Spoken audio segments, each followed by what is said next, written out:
Hey everyone, Doug at Convology here. In this tutorial, it's going to be a pretty quick one today. I wanted to show you something really cool that I've been working on for one of my websites. This is actually my member website where in the near future I'm going to sell courses and templates and a membership and all that great stuff. But one of the really neat things that I put together was the ability to showcase how to show or hide information in Thrive Architect, or honestly, any part of your website, whether you use Thrive Architect or not. Using some really simple CSS. It's like one line of CSS, in fact. Okay, so what I did was I created a dashboard, and we'll go through this setup probably in my next video. Basically, I'm running Thrive Theme Builder, Thrive Architect, WooCommerce, Cart Flows, a couple of the really great plugins to use when I built this. I'm going to walk through all those details in like a how-to video. But I created an account dashboard because I wanted people on my website to be able to log in and have one kind of dynamic place where they can access everything that they buy. And I wanted to have more on there than just the WooCommerce stuff. So up here in the upper right hand corner, I created like this icon place for people to click to log in. And right here is like the default WooCommerce login page. I actually think this looks pretty good. Like, to me, this actually looks really nice and simple. But I wanted to add something when you log in. So I want to show you this version first because this is technically the page, and WooCommerce is showing on the My Account page just these login and register forms. Now, let's take a look at what this looks like when you are logged in.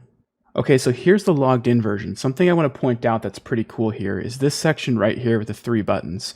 I decided to add these 3 buttons in the Thrive Theme Builder template so that when somebody was logged in to the dashboard, the My Account page, they saw these 3 buttons, 3 places I wanted them to be able to go to, while still having access to their account details. Now, if I were to go back to that page, clicking the same button, you'll see this is still the same page. So let's take a look at how I did that and what it looks like if I take it away so that you guys can get a better idea of what I'm talking about. So let's go ahead and edit in Thrive Architect. Actually, it's going to be Thrive Theme Builder. It's going to tell you you can't edit in Thrive Architect. Let's jump over to Thrive Theme Builder here. And let's look at this one little line of CSS. And by the way, I'll put the CSS in the blog post at convology.com. I'll link to it in the description below. But here it is, right? These 3 columns are in a background section. So let's go to the breadcrumbs here and go to the background section. And something I want to point out is I gave it an HTML attribute class called account nav. I could have called this anything I wanted to. I probably should have called it like visible if logged in or something. But whatever you name it, keep track of that. And you'll note here that it is visible. I am logged in. Let's go ahead and take this away. Save that work real quick. And let's go ahead and log out and see what that login page looks like when I remove that CSS. Now, when we go back to the My Account page, notice that we have those 3 buttons, the things I wanted people to see when they logged in, but they're visible on the login page, right? Because WooCommerce hasn't swapped this out because I'm not logged in yet. That's not what I wanted. So let's go ahead and add back that CSS, and then I'll show you guys how I did it. Okay, so we are back on that page. I'm logged in. I've added back in the CSS onto the page into that class attribute.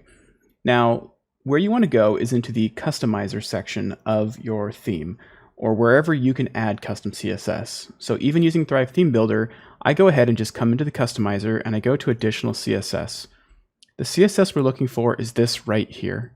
And I want to point out 2 things. One, remember this, account nav, that's the class that I gave. I could have called this visible. I could have called this logged, like logged out, right? I could have called it whatever I wanted.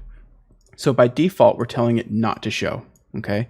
This is not going to show. Anything with this attribute will not show unless we're using WordPress's CSS. They are logged in, then that class will show. We're choosing to display it. So that's it. That's all there really is to it. Now, this is really awesome because you can technically apply that CSS class anywhere you want on any Thrive Architect element and show it whether they're logged in or not. You can even add that in a navigation menu. You can give certain parts of your navigation that CSS class to show or not show. You could have particular things in your sidebar that show to people who are logged in or not. That's kind of a game changer, right? A lot of people were really looking for how to show things to people that are logged in or not.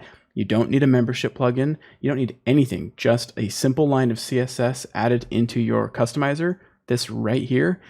and then one little word, whatever you choose it to be, added to the class element in Thrive Architect. That's it. So hopefully you found this quick little tutorial helpful. Go ahead and go over to Convology.com, links in the description, and I'll put this line of CSS here for you to grab, and you can get started implementing this on your website. If you have any questions, feel free to leave a comment on the video or at my blog. I'll be happy to help you out. But that'll do it for me for this video, guys. Again, this is Doug at Convology, and I'll catch you in the next video.